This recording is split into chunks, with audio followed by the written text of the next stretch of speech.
चंदनपुर गांव के किनारे एक पुराना टूटा फूटा मकान था। लोग कहते थे कि वहां बरसों पहले एक परिवार अचानक गायब हो गया था।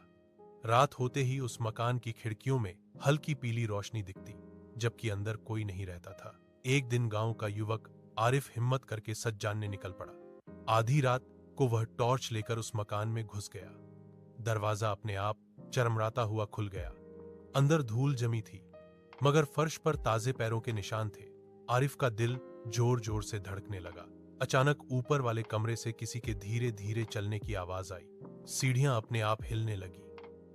आरिफ कांपते हुए ऊपर पहुंचा। कमरे में एक पुराना आईना रखा था। जैसे ही उसने आईने में देखा, उसे अपने पीछे एक साया खड़ा दिखा। वह घबराकर पीछे मुड़ा, मगर वहां कोई नहीं था। आईने में वह साया मुस्कुरा रहा था। उसकी आंखें पूरी तरह काली थीं। अचानक कमरे का दरवाजा जोर से बंद हो गया। हवा ठंडी हो गई और फुसफुसाहट गूंजने लगी, तुम भी यहीं रह जाओ। आरिफ ने भागने की कोशिश की, मगर उसके पैर जैसे जमीन में धंस गए। आईने से वही साया धीरे धीरे बाहर निकलने लगा। उसकी परछाई अब कमरे में असली बन चुकी थी। सुबह जब गांव वाले मकान के पास पहुंचे, दरवाजा खुला था।